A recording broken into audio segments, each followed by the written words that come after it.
সরকার কিন্তু সম্পূর্ণ নিরপেক্ষ এই নির্বাচনের ব্যাপারে। আপনারা আপনাদের কোনো কার্যকলাপে যেন কারোর প্রতি পক্ষপাতিত্ব দেখা না যায়। আমরা কোনো পক্ষপাতিত্ব করবো না। আমরা একটা সুষ্ঠু নিরপেক্ষ নির্বাচন, অত্যন্ত চমৎকার নির্বাচন চাই, যেটাতে মানুষ ভোট দিতে পারবে। আমি যখন চাকরিতে ঢুকেছি তখন প্রায় কারোই জন্ম হয়নি।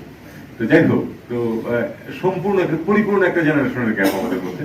কিন্তু এই যে একটা সুযোগ আমাদের সামনে সৃষ্টি হয়েছে, আমাদের ছেলে মেয়েরা জীবন দিয়ে যে সুযোগটা তৈরি করে এনেছে, এটা কিন্তু আমাদের সবগুলো জেনারেশনকে একসাথে এক সূত্রে বেঁধে নিয়ে এসেছে।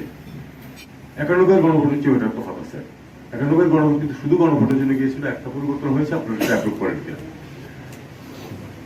আলাদাভাবে গিয়েছিল অনেকেরই কিন্তু আচ্ছা ঠিক আছে আমি তো সমর্থন করি, তো হ্যাঁ হবে কাজে যাওয়ার কি প্রয়োজন। অ্যাটেন্ডেন্স কিন্তু ওই পরিমাণে হয়নি।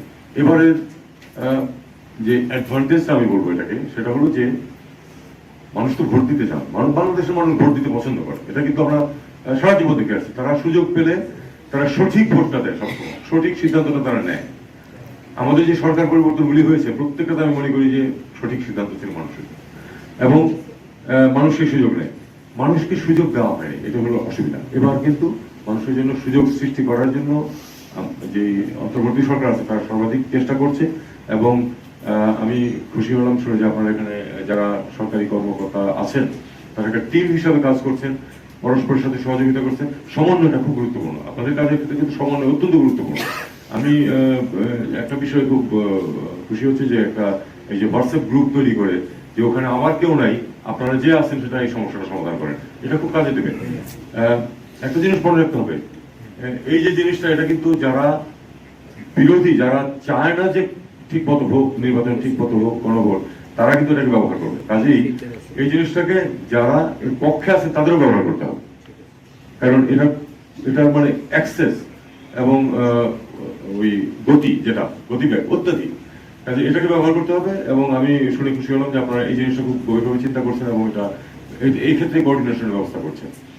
আমি নির্বাচনের ব্যাপারে আমি সরকারি কর্মকর্তাদের উদ্দেশ্যে বলছি যে নির্বাচন হবে, সেখানে আপনাদের প্রত্যেকেরই ব্যক্তিগত পছন্দ অপছন্দ থাকতে পারে, কিন্তু ক্যান্ডিডেট 5 জন, আপনারা 5 জনকেই সমর্থন করার মতো লোক আপনাদের মধ্যে থাকতে পারে, বা 9 জন, যাই হোক, কিন্তু সেটা আপনার ব্যক্তিগত বিষয়।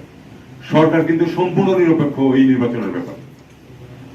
আপনারা আপনাদের কোনো কার্যকলাপে যেন কারোর প্রতি পক্ষপাতিত্ব দেখা না যায়। আমরা কোনো পক্ষপাতিত্ব করবো না। আমরা একটা সুষ্ঠু নিরপেক্ষ নির্বাচন, অত্যন্ত চমৎকার নির্বাচন চাই, যেটাতে মানুষ ভোট দিতে পারবে। 1, 2, তার ভোট সঠিকভাবে গণনা হবে, এবং 3, সেই সঠিক গণনার পরে যিনি বেশি ভোট পাবেন তিনি নির্বাচিত বলে ঘোষিত হবে। এই 3টা হলো চ্যালেঞ্জ আমাদের, এবং এটা খুব কঠিন না। সবাই যদি সহযোগিতা করি আমরা এটা উত্তরণ সম্ভব এটাতে। এবং আমাদের ব্যক্তিগতভাবে কারোর প্রতি কোনো সমর্থন থাকবে না। যেটা ব্যক্তিগত সমর্থন, যেটা ভোট দেওয়ার জন্য, সেটা আপনি যাকে ইচ্ছা তাকে দেন।